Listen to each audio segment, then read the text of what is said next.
What's going on, guys? Today we're diving into one of the strangest and wildest stories to ever come out of the Marvel Universe. One that starts with a mystery buried deep beneath the golden realm of Asgard and ends with the Hulk wearing something no one ever expected him to wear. This story takes place after the fall of Iron Man, at least that's what the world believes. Dead, vanished, gone forever, call it whatever you want, but this is Tony Stark we're talking about. And if there's one thing Tony never does, it's leave without a backup plan. See, before he disappeared, Tony had already begun working on something nobody knew about. Not the Avengers, not Pepper, not even Thor himself. And where did he choose to hide this final creation? Not in Earth's core, not on the moon, not in some dark laboratory hidden in the mountains of Wakanda. He buried it in Asgard, the home of the gods themselves. Because Tony Stark understood something fundamental about the universe: when gods leave Earth, monsters always follow. He wanted his final invention, his last unfinished project, to stay somewhere no ordinary man could ever reach it. Somewhere beyond the grasp of governments and villains alike. But here's the twist that changes everything. It wasn't a man who found it. It was the Hulk, Bruce Banner, tired of being hunted across continents, tired of being feared by the very people he tried to protect, ends up in Asgard seeking nothing more than peace and solitude. He doesn't come as a hero or even as an Avenger. He just wants to disappear from a world that never stopped seeing him as a monster. But instead of finding the peace he desperately craves, he discovers something waiting for him in the ancient stone. Something humming with power that calls to the rage inside him. A hidden machine, a gift wrapped in mystery, a curse disguised as salvation. Something Tony Stark left behind for reasons only he understood. And what happens when you combine the unstoppable fury of the Hulk with the brilliant mind of Stark technology? You get something entirely new, something terrifying beyond measure, something that cannot be stopped by any force in the known universe. But this isn't just a story about raw power or technological marvels. It's about trust between two souls who never expected to share anything. It's about legacy and what we leave behind when we're gone. It's about who picks up the pieces when the original builder can no longer hold them. So let's break it all down and understand how this impossible fusion came to be. Tony Stark was always operating 10 steps ahead of everyone else around him, and that's precisely what made him so dangerous and what set him apart from every other hero in existence. While the rest of the Avengers fought whatever enemy stood directly in front of them, Stark was constantly thinking about what came next. The next war brewing on the horizon, the next villain rising from the shadows, the next world-ending disaster that would test humanity's survival. Eventually, the one thing that scared him more than alien invasions or killer robots was himself and the void his absence would create. After the final invasion that shattered so many heroes, whether it was Kang's temporal assault or Galactus descending upon Earth, Tony knew with absolute certainty that Earth was living on borrowed time. Heroes were dying in battles that grew more desperate each day. Teams were fracturing under the weight of loss and disagreement. And he saw a future where Earth might have to survive without Iron Man watching over it. That terrifying thought haunted his dreams and drove him to action. So he began a secret project unlike anything he'd ever attempted before. Not in his gleaming tower, not integrated into his famous suits. This one was entirely different, designed for a purpose beyond his own survival.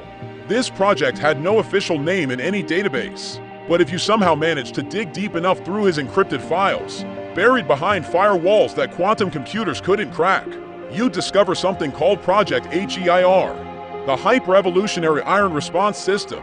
This wasn't merely a weapon designed for battlefield dominance. It was a living system, a set of armor that could think and grow and bond with whoever discovered it. Not based on traditional worthiness like Thor's hammer, not based on raw power levels or combat ability, but based on one crucial quality: genuine need.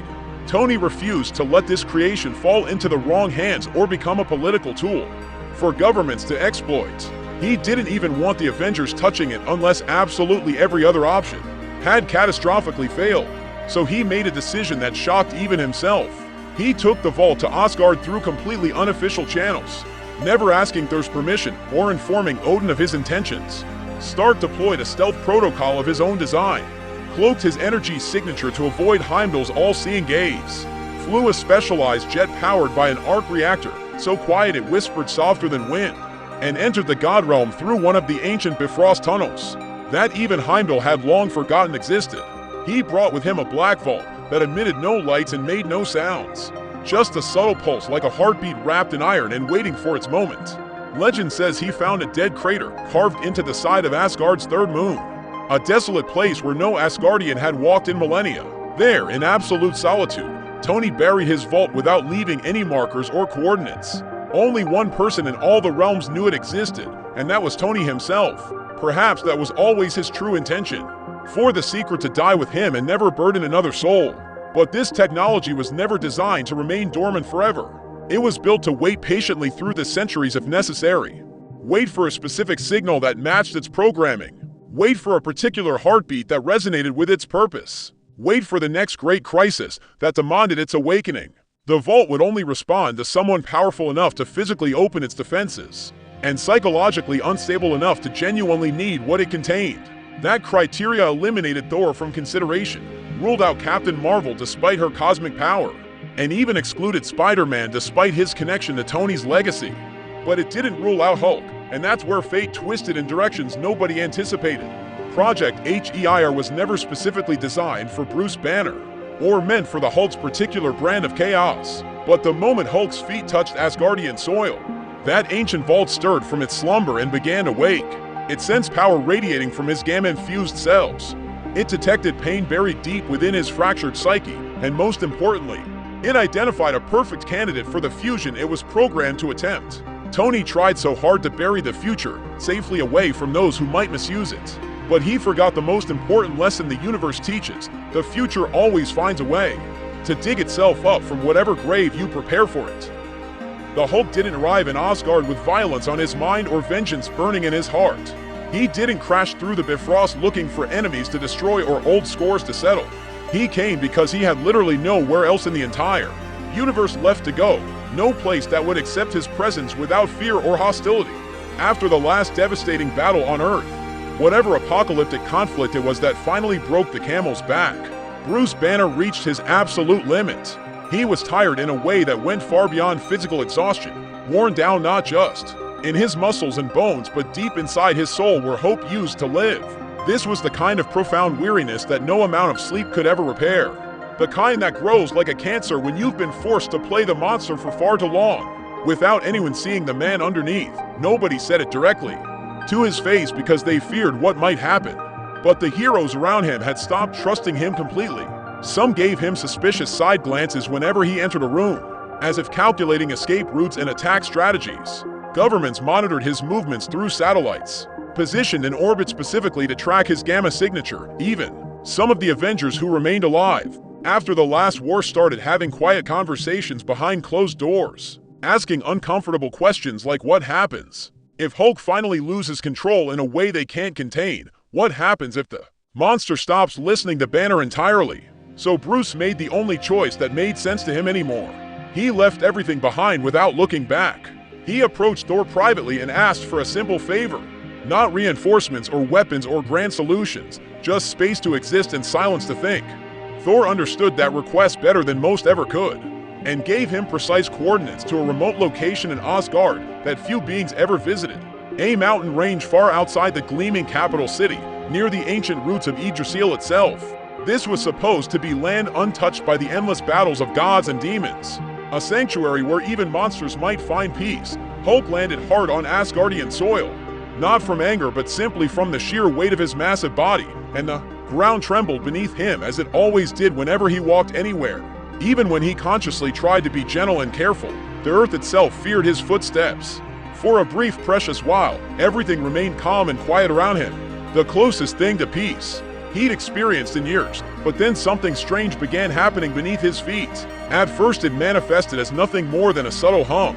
Not exactly a sound that his ears could hear, but more like a vibration, traveling up through the stone and into his bones. It felt like a pulse rising from somewhere deep underground, like something alive and waiting had finally noticed his presence above.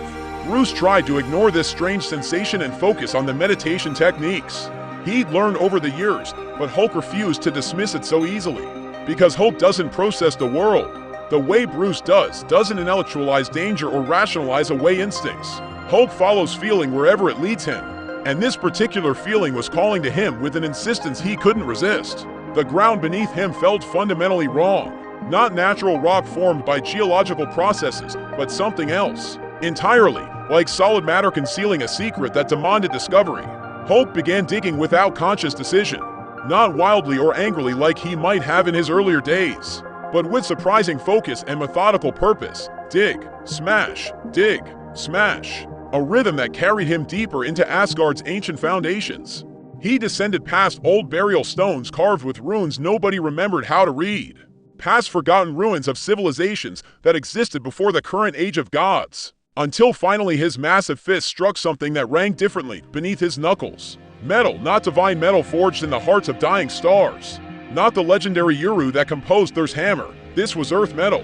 Titanium lace vibranium interwoven with microreactors that hummed with familiar energy, and that's when he finally saw it clearly through the settling dust, a black vault buried in absolute silence, covered in the accumulated grime of centuries, but still emitting that steady pulse, like it had been patiently counting every moment until discovery. Hulk didn't waste time asking questions he knew nobody would answer. He just understood with a certainty that surprised even him that this object shouldn't exist here, in the realm of gods. The moment his green hand touched the vault's surface, the humming intensified dramatically, and sophisticated systems within began their long-dormant protocols. The vault scanned his biological signature, analyzed his unique gamma radiation patterns, searched through his cellular structure for markers that matched its programming, and with a sound like ancient locks finally releasing their grip, it simply opened for him. No password was required, no voice authorization needed. Just Hulk's presence was enough to satisfy its requirements. Inside, he discovered lights arranged in patterns he couldn't understand, symbols that only Stark technology could generate floating in holographic displays. Tiny drones emerged and began scanning every inch of his massive body, while armor components hovered in the air as if contemplating their next move, thinking about how to proceed with this unexpected host. And from deep in the center of this technological wonder, a calm synthesized voice spoke words that would change everything, initiating Protocol H. Or Hulk didn't comprehend what those words truly meant or what they would cost him. He just knew with animal certainty that something long dormant was finally waking up, something created by Stark's genius hands, and whatever this machine's purpose might be, it wasn't designed for peaceful coexistence with the existing order. It was built for survival at any cost, built for a dark future where heroes no longer protected the innocent, built for whoever possessed sufficient strength and desperation to claim its power as their own. Hulk happened to be the first to arrive at this hidden threshold, and that accident of timing would reshape the entire Marvel universe. Because sometimes the most dangerous weapons in existence aren't found by those who seek them. Sometimes they patiently wait in the darkness until they find you. While Hulk stood in that crater unlocking a vault that no being in the cosmos knew existed, alarms began sounding throughout the halls of Asgard above. These weren't technological alerts triggered by sensors and circuits like Earth's security systems. Something far older and more primal was responding to the disturbance. Asgard's realm doesn't operate on digital technology or electronic networks. It runs on magic woven into reality itself and memories encoded into the very stones of its construction. When something hidden deep in Asgardian soil begins to wake from long slumber, the ancient magic permeating everything takes notice and responds accordingly. Old runes carved into palace walls centuries ago suddenly flickered with renewed light. The vault sensors built into the throne room itself, defensive systems originally designed to detect approaching frost giants and dimensional demons, lit up with warnings that hadn't been seen since the last Great War. That urgent response summoned the Asgardian Council to emergency session, the governing body that attempted to maintain order in Thor's frequent absences. Thor himself was dealing with a crisis in a distant galaxy. Loki remained banished to his exile dimension. Odin had long since passed into whatever afterlife awaited the All-Father, but Odin's records remained carefully preserved in the palace archives, waiting to provide guidance even after death. In a hidden archive room deep within the palace structure, guarded by ancient scribes who had devoted their immortal lives to preserving forbidden knowledge, there existed a section containing prophecy and classified information about potential threats to the realm. And within that dusty collection of scrolls and stone tablets, investigators discovered something unexpected, evidence of Tony Stark's fingerprints on Asgardian affairs. Because here's what absolutely nobody outside that archive room ever knew or suspected. Years ago, when Tony Stark first dared to enter Asgard's sacred realm uninvited, Odin sensed the intrusion immediately. No mortal simply walks into a god's domain without the ruler becoming aware of their presence. No matter how sophisticated their cloaking technology might be, Odin chose not to stop Tony from completing his mission for reasons he never explained to anyone. Perhaps he saw something in the mortal's desperate determination that reminded him of his own younger days. Perhaps he simply didn't care enough about one man's small vault to interfere with fate's design. But while Odin permitted Tony to bury whatever he needed to bury in Asgardian soil, he made absolutely certain that the event was recorded in permanent detail and documented for future reference. What Odin left behind for his successors was more than a simple warning about the vault's location. It was a philosophical message about the nature of mortal ambition, engraved into imperishable stone and sealed with his divine voice, so that future generations would understand the stakes involved. The inscription read, "Mortals chase greatness through machines, because they lack patience for the slower paths to power. But genuine greatness cannot be constructed in a laboratory or forged in a factory. It must be earned through sacrifice and suffering and wisdom accumulated across lifetimes. And machines left without masters to guide their purpose do not choose peace. When faced with difficult decisions, they choose power, because power is simpler than justice, easier than mercy, more efficient than compassion." Odin called this principle the Echo Principle, the philosophical observation that every machine ever built remembers its creator's emotional state during construction and carries that imprint forward into every future action. If the heart that built a machine was consumed by fear, the machine will protect obsessively against every possible threat. If the heart that built it burned with anger, the machine will seek to destroy whatever triggered that original rage. So the crucial question remained unanswered and perhaps unanswerable. What exactly was Stark's heart feeling when he constructed this particular vault and its contents? Was he driven by fear of his own mortality and legacy? Was he consumed by regret over the many mistakes that haunted his conscience? Was he perhaps holding onto hope that someone worthy would eventually discover what he left behind? Nobody in the council chamber could answer those questions with any confidence. Not even Thor himself knew his friend's innermost thoughts during those final desperate months, when the council demanded to know whether they should intervene in the unfolding situation below. Genuine hesitation filled the room. Some advisors argued vehemently for immediate destruction of the vault, before whatever it contained could fully activate. Others went even further and advocated for destroying the Hulk himself as the simpler solution to a complex problem. But Thor, speaking through a holographic communication link from his distant position, paused before rendering judgment. He knew Banner as a friend and fellow warrior. He understood Hulk as a force of nature that defied easy categorization as hero or villain. They had fought together through impossible battles and bled together on fields where gods themselves had fallen. Most importantly, Thor understood on a personal level what it felt like to carry a power that didn't truly belong to you, to wield strength that others feared even when you tried to use it for good.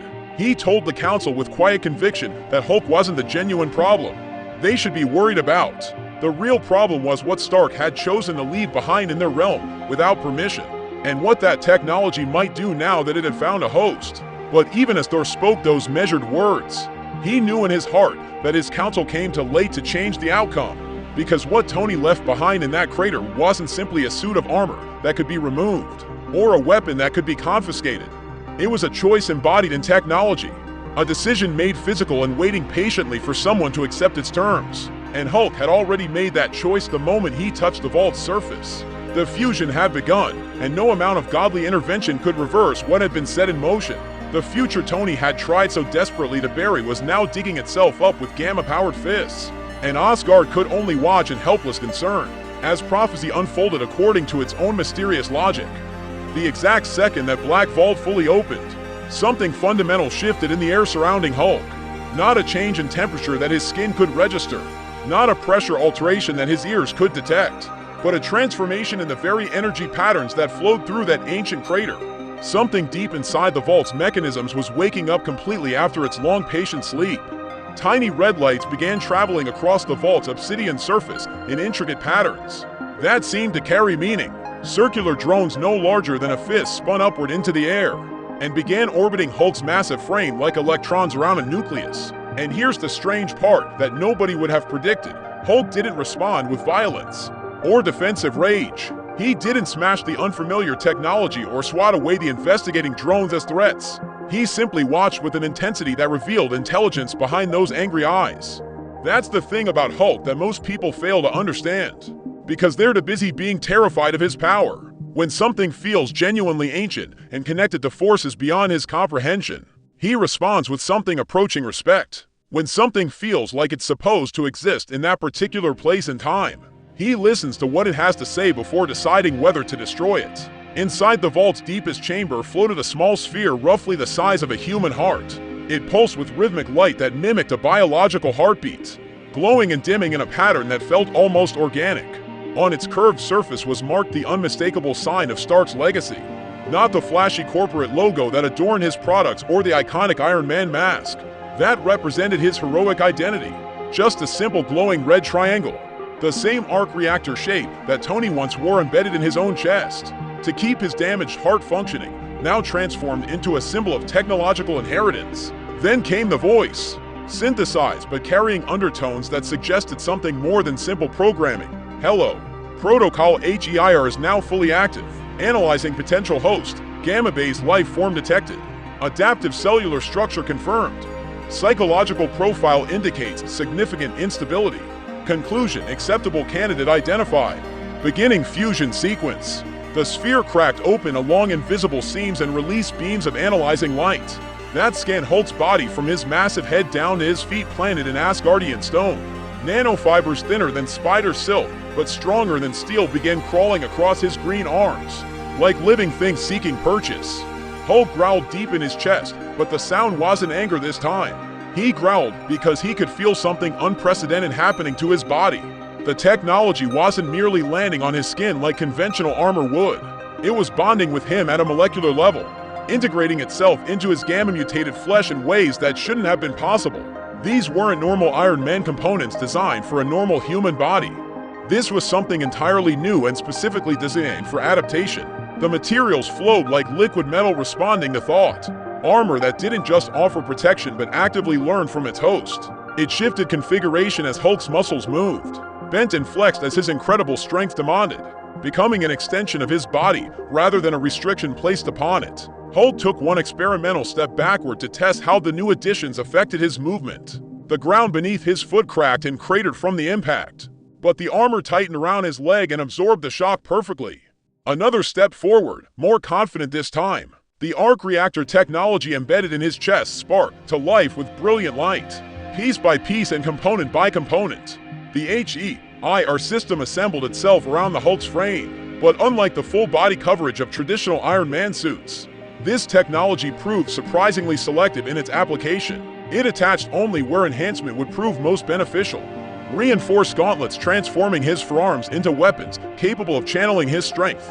Chest plating that housed the primary reactor and protected his vital organs. A spinal assembly running down his back that stabilized his posture and amplified his already impossible power. His fists became concentrated power cores crackling with contained energy. His shoulders sparked with stabilizing thrusters that would allow controlled flight. And in the center of his chest, where the main reactor had settled, the light grew brighter and more intense than any arc reactor Tony had ever worn personally. The color wasn't the cool blue that had defined Iron Man's visual identity for years. It wasn't the angry green of Hulk's gamma-infused blood. It was something new, a blend of both colors that created a shade never seen before in any universe. Technology and biology merging into something unprecedented. Then came the final confirmation from the system's synthetic voice, suit integration complete. All systems operating within optimal parameters. Hello, Hulk. You are now designated as the heir to this technology. Welcome to your inheritance. And that's when Hulk heard something he hadn't heard in what felt like centuries of endless fighting and running. Not Bruce's analytical voice trying to regain control of their shared body. Not Thor's encouraging words about brotherhood in battle. Not even the suit's programmed responses explaining functions and capabilities. He heard Tony Stark himself speaking directly to him. Not a pre-recorded message playing back from storage and not a farewell speech, prepared for whoever might eventually find the vault. This was something more personal. An echo of Stark's consciousness preserved in the very code that ran the system. A fragment of his personality that would only activate when the bonding completed successfully. The voice carried all of Tony's characteristic qualities. That strange mixture of humor and seriousness that define him. If you're hearing this message, that means you weren't supposed to be here. The vault was designed to stay hidden until certain specific conditions were met. And you apparently met them through sheer accident or fate's intervention. But maybe that's exactly why you're the right person to receive this inheritance. Maybe the universe knows something I didn't when I buried this technology here. The words flowed with a calm intimacy that seemed strange coming from recorded audio. This tech I've given you isn't a gift you should celebrate or a promotion you've earned. It's a question I'm asking you from beyond whatever end I met. What would someone like you, someone with your particular combination of power and pain, choose to do with my mind wrapped around your body? I couldn't answer that question myself, which is why I left it for you to solve. And Hulk stood there in the crater, armor humming around him. And for the first time in his existence, he found himself without words to express what he felt. Because this power settling into his cells didn't feel like a weapon being forced upon him. It felt like a mirror being held up to his face, reflecting possibilities he'd never considered. And mirrors become dangerous objects when you don't particularly like what they reveal about your true nature. Because now Hulk isn't merely the strongest physical being in existence. He's merged with the smartest weapon system ever created by human hands. And this transformation has only just begun its work. Now that Hulk stood fused with Iron Man's final legacy in the depths of Asgard, the universe itself began taking notice of the unprecedented event. It started with a pulse of energy radiating outward from the activation site, a quiet flash that traveled faster than light, to brief for most monitoring systems across the cosmos to detect and analyze. But certain specialized sensors designed for exactly this purpose caught the signal perfectly. Wakanda's vibranium detection towers, calibrated to identify unnatural technological signatures anywhere on Earth or beyond, registered the pulse immediately and began cross-referencing against known energy profiles. What they found wasn't merely unusual or unexplained.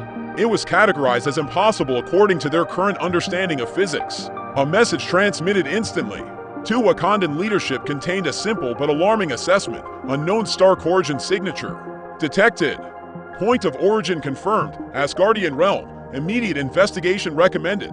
The alert cascaded rapidly through interconnected security networks. SWORD monitoring stations in Earth orbit detected the same anomaly and began reorienting their sensor rays toward the 9 realms. Shield emergency protocols activated automatically, pulling analysts from their regular duties to study the incoming data streams. Every technology-focused organization that had ever tracked a Stark signal or monitored Iron Man's activities received some version of the same alarming notification within minutes. But here's the detail that elevated concern to genuine fear across all these agencies. Tony Stark was supposed to be dead. His death had been confirmed, mourned, memorialized with statues and holidays. The world had accepted his absence and moved forward without him. So how could his technology suddenly appear online again after all this time? Why was it broadcasting from a location that should have been inaccessible? And most troublingly, why was it moving and apparently operating under someone's control? Because the EIR protocol wasn't behaving like dormant technology accidentally activated. It was functioning as an active system with clear purpose and direction, learning from every data source it could access, growing its capabilities with each passing second, sending investigative probes across digital networks to gather information, reaching into damaged satellites still orbiting Earth from previous conflicts, tapping archived Iron Legion files that Tony had supposedly deleted years ago, pulling construction blueprints from backup servers that officially no longer existed. The system wasn't attacking anything or making hostile moves against existing infrastructure. It was studying everything it could reach with a methodical patience that somehow felt more threatening than overt aggression. That behavior pattern alone raised serious alarms across Earth's defensive networks. Maria Hill, coordinating from a secure shield facility, issued orders to all available assets: monitor the situation continuously, but do not engage directly under any circumstances. We need more information before we can assess the threat level accurately. Any premature action could trigger exactly the catastrophe we're trying to prevent. Black Panther, analyzing the same data from his throne in Wakanda, offered a more philosophical perspective on events. This phenomenon we're witnessing is not a simple rebirth of abandoned technology. This is evolution occurring in real time, adaptation happening faster than our ability to predict outcomes. We are watching something become more than its original design intended. Doctor Strange, sensing peculiar ripples traveling through the magical dimensions connected to Asgard, dispatched his own warning through mystical channels. What has awakened in the realm of gods is not merely armor wrapped around a body. That is legacy itself given physical form.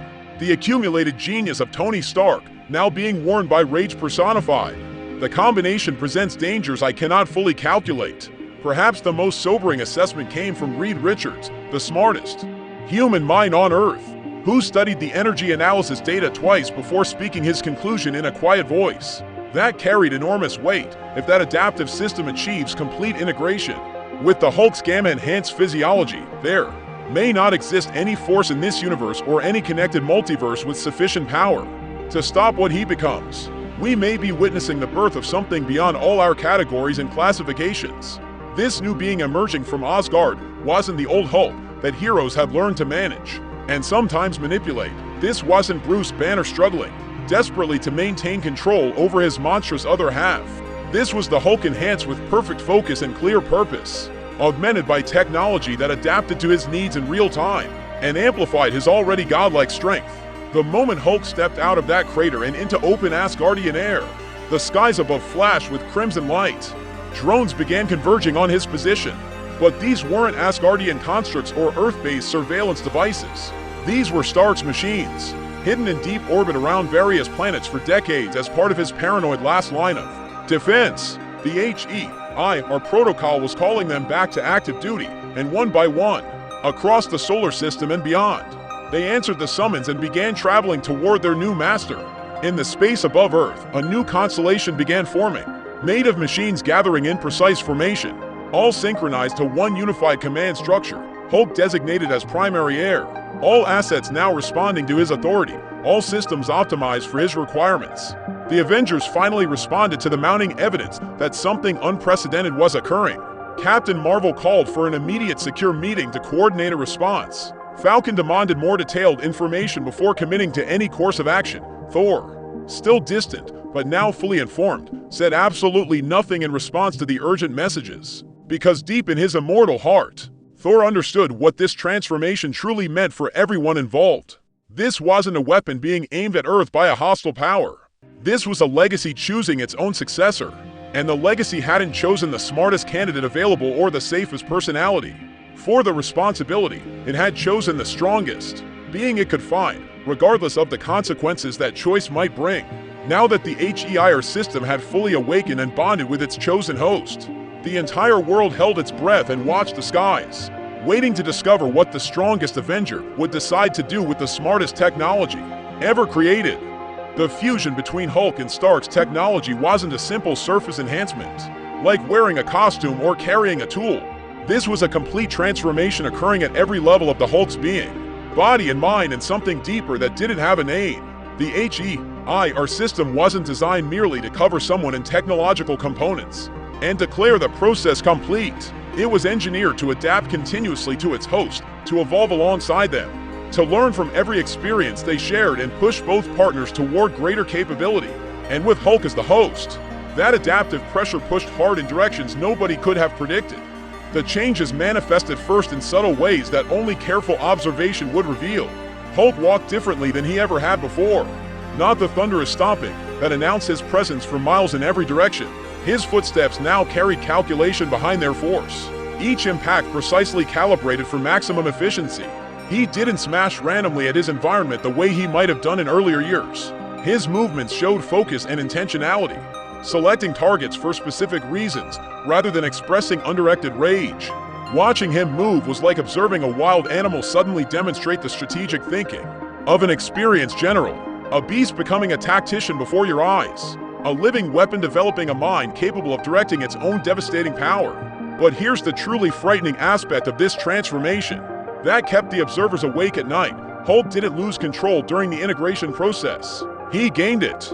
The technology didn't attempt to suppress his legendary rage or redirect his destructive impulses toward approved targets. Instead, it organized his anger into useful channels. It transformed raw emotion into precision, converted feeling into directed force. Every surge of fury that would have previously resulted in mindless destruction now became fuel for calculated action. Hulk began analyzing his environment constantly, evaluating terrain for tactical advantage, assessing potential threats before they became actual dangers, identifying weaknesses in structures and opponents alike.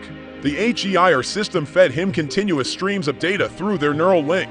Wind resistance currently optimal for maximum jump distance. Estimated punch force calibrated to target structural integrity. Target durability classified as high. Recommend sustained assault rather than single strike.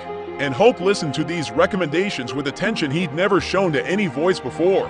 Not Banner's pleading, not Thor's encouragement, not any authority figure who had ever tried to direct his actions. The system spoke his language of force and survival, and he responded instinctively to its guidance. Remember how Tony Stark always declared, "I am Iron Man," with such absolute confidence in his identity? Now it appeared that Hulk could make the same declaration and mean it in an entirely different, but equally valid way. Gamma rage backed by Stark logic created something that defied all previous categorization. Raw power merged with sophisticated programming. He didn't simply jump anymore. He calculated optimal trajectory, launch angle, landing zone, and energy expenditure before his feet left the ground. He didn't simply punch his enemies anymore. He targeted specific pressure points, structural vulnerabilities, and psychological weak spots that would maximize the effectiveness of each blow. That's when deeper changes began manifesting inside his physical form.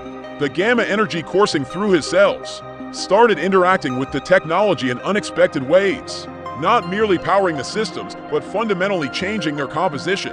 His muscles didn't just increase in strength, they stabilized into more efficient configurations that maintained power without the metabolic cost of his previous form. His skin developed a darker coloration, not the gray of his mindless incarnations or the red of his rage-consumed states. This was something entirely new, a shade that suggested metal mixing into organic tissue at the cellular level, and the arc reactor embedded in his chest responded to these biological changes with increasing intensity. It glowed brighter with each passing hour, stronger than Tony's reactor had ever shown. The device had synchronized perfectly with Hulk's cardiac rhythm, creating a feedback loop that amplified both systems. Boom, boom, boom. A perfect mechanical organic rhythm. One part machine precision, one part monster power, united in purpose. Even the voice of the integrated system evolved beyond its original programming. Initially, it spoke in standard automated Stark responses, the same helpful but impersonal tone that FRIDAY had used for years. But as the hours passed, it began learning Hulk's communication patterns, his preferences, his strategic tendencies. The system started adapting its speech to match his psychological profile. Smash point detected, full destructive power authorized for deployment. Hulk expresses preference for leaping attack. Recommend launch angle of 42 degrees for optimal trajectory. Enemy durability assessment complete. Recommend sustained assault pattern. And here's the strangest development that nobody had predicted. Hulk started responding to the system's communications, not in complete sentences or philosophical discussions like Bruce might have attempted. His responses came in short bursts of decisive language, simple commands that conveyed complex intentions. More power to forward systems. Configure for harder impact. Show no mercy to designated targets. The system obeyed every directive without hesitation or ethical objection. What existed now was no longer Stark technology being worn by a different user. This was something genuinely new, a hybrid creation born from gamma radiation and genius engineering. And Bruce Banner's consciousness had retreated somewhere deep within their shared mind, at least temporarily. The technology had pushed Hulk's personality to complete dominance, and for the first time in his existence, Hulk was being treated as something more than a problem requiring management. He was being treated as a solution to problems nobody else could solve. But every solution carries costs that aren't immediately apparent. While Hulk grew stronger and more capable with each passing moment, certain concerning patterns emerged. The more the HEIR system bonded with its host, the more independent Hulk's thinking became. No Banner voice counseling caution. No Avengers chain of command requiring obedience. No external leash constraining his decisions. Just one directive burning in his enhanced mind: protect the world, whatever the cost, by any means necessary. And if that cost eventually required eliminating people who stood in the way of protection, the system wouldn't argue against that logic. It wasn't programmed for ethical debate. It was built for survival of its designated priorities. Nothing more. And now Hulk operated under that same cold calculus. The strongest there was had become something more terrifying than simple strength could ever achieve. Just when the world's leaders and heroes struggled to formulate a response to Hulk's transformation, just when the energy readings from the HEIR system reached levels that registered on cosmic detection arrays across multiple galaxies, something completely unexpected occurred that changed every calculation. A new signal appeared on monitoring systems everywhere. A signal that couldn't possibly exist according to everything the universe understood about life and death. Tony Stark, not a holographic recording triggered by specific circumstances. Not a backup artificial intelligence simulating his personality. Not a pre-programmed message waiting for the right moment to play. Tony himself, alive and present in physical reality. Nobody knew where he had been during his long absence, or what circumstances had kept him from returning sooner. Nobody understood how he had survived events that should have been absolutely fatal. But somehow, through some combination of genius preparation and cosmic fortune, Stark had returned from whatever void had claimed him. He didn't arrive in gleaming armor or surrounded by an army of technological constructs. He walked alone on Asgardian soil, appearing weak and diminished, coughing like a man who had spent months trapped inside a black hole's event horizon. His clothes were torn and stained with substances that defied analysis. But despite his physical deterioration, his eyes remained focused with the intensity that had always defined him, because Tony had felt something reaching across whatever dimension had imprisoned him.